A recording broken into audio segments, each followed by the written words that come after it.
Hi friends, welcome to Semma Pasi channel. இன்னைக்கு நம்ம சேனல்ல என்ன ரெசிபியை பத்தி பார்க்க போறோம் அப்படினா ஆட்டுக்காலை வச்சு எப்படி சூப் செய்யறது அது ரொம்ப ஈஸியா சுலபமா எப்படி செய்ய போறோம் அப்படிங்கறத தான் பார்க்க போறோம். இது போல மேலும் நம்மளோட ரெசிபிகளை தெரிஞ்சுக்க நம்ம சேனலை மறக்காம Subscribe பண்ணிக்கங்க.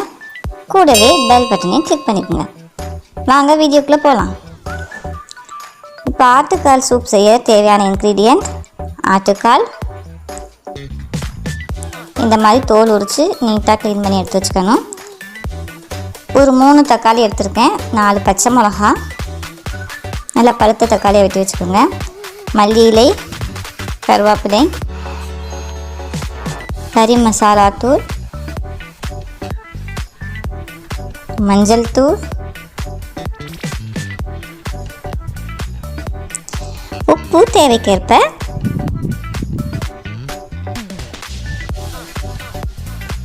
பட்டை கிராம்பு ஏலம் நச்சது. இந்த பூண்டு மட்டும்தான், இது பூண்டு மட்டும் ஒரு கைப்பிடி அளவு நச்சு எடுத்திருக்கேன். கொஞ்சம் பட்டு மாதிரி நச்சு எடுத்திருக்கோம். நான் உரலில் போட்டுதாங்க நச்சு எடுத்திருக்கேன். இப்போ எப்படி செய்யலான்னு பார்க்கலாம். ஃபஸ்ட்டு ஸ்டவ் ஆன் பண்ணி ஒரு சின்ன குக்கரை எடுத்து வச்சுக்கோங்க. ஏன்னா நான் கொஞ்சமாக தான் செய்ய போகிறேன் ஆட்டுக்கால், அதனால அதில் கொஞ்சமாக ஆயில் போட்டால் போதும். ரொம்ப ஆயில் இதுக்கு தேவையே இல்லை, ஏன்னா கால்லையே ரொம்ப கொழுப்பு இருக்கும் அப்படிங்கிறனால தேவையில்லை.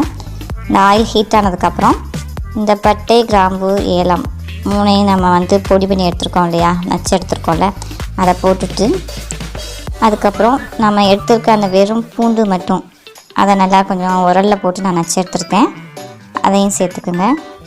சேர்த்து லைட்டாக கிண்டி விட்டால் போதும். லைட்டாக கிளறுங்க. இது கூட கொஞ்சம் மஞ்சள் தூள் சேர்த்துக்கோங்க. அதுக்கப்புறம் நம்ம எடுத்து வச்சுருக்க நல்லா பழுத்த தக்காளியாக எடுத்து வச்சுருக்கேன். நான் 3 தக்காளின்னு சொன்னேன். அந்த தக்காளி, அந்த 4 பச்சை மிளகா, கொஞ்சம் கருவேப்பிலை, அதையும் சேர்த்து லைட்டாக கிளறுனா போதும். இது ரொம்ப வதங்கணும் அப்படின்னு அவசியம் இல்லைங்க, ஏன்னா இது சூப் தான் நம்ம செய்ய போகிறோம். இது நல்லா வேகிறதுல தான் இருக்குது. இப்போது நம்ம க்ளீன் பண்ணி எடுத்து வச்சுருக்க இந்த ஆட்டுக்காலையும் சேர்த்தாச்சு. கூட தேவைக்கேற்ப டேஸ்ட்டுக்கு ஏற்ற மாதிரி உப்பு சேர்த்துக்கிறோம். நான் இதுக்கு கல் உப்பு தான் சேர்த்துருக்கேன். கூடவே கறி மசாலா தூளையும் சேர்த்தாச்சு. இது எல்லாத்தையும் நல்லா ஒரு மிக்ஸ் பண்ணி விட்டுட்டு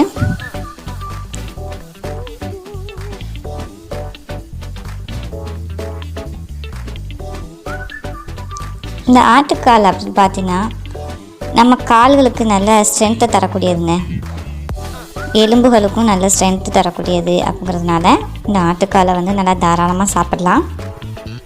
இப்போது நல்லா நான் இந்த மாதிரி நிறைய இந்த 3/4 குக்கர் அளவு தண்ணி வச்சுருக்கேன். சின்ன குக்கர் தான் எடுத்திருக்கேன், அதில் 3/4 குக்கர் அளவு தண்ணி வச்சுருக்கேன். இந்த மாதிரி எல்லாத்தையும் ஒன்றா மிக்ஸ் பண்ணி விட்ருங்க.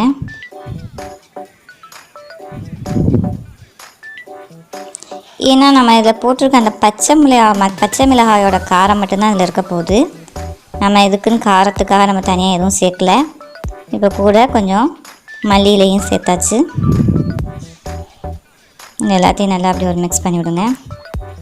இதை ஏன் நம்ம காரம் அதிகமாக சேர்க்கலை அப்படின்னா, நம்ம வளரும் குழந்தைகள் இருக்காங்க இல்லையா, அவங்களுக்குலாம் ரொம்ப காரம் இருந்தால் குடிக்க மாட்டாங்க, அப்படி வச்சுட்டு போயிடுவாங்க. அப்படிங்கிறதுக்காக நம்ம காரம் ரொம்ப கம்மியாகவே சேர்த்து செய்ய போகும்போது அவங்களும் குடிப்பாங்க. இதனால் அவங்களுக்கு நல்லா போன் நல்லா ஸ்ட்ரென்த்தாக இருக்கும். அதுக்காகத்தான் இதை நான் ஒரு 5-6 விசில் வச்சேங்க. இதுக்கு ஓப்பன் பண்ணி பார்க்கலாம். பாருங்கள் எப்படி தக்காளி எல்லாமே நல்லா வெந்து நம்மளோட சூப் ரெடி ஆயிடுச்சு. இதை ஓப்பன் பண்ணோடனே நல்லா கமகமன்னு ஸ்மெல் வருது. இப்போ பாருங்கள், நான் கிண்டி விட்டு காமிக்கிறேன்.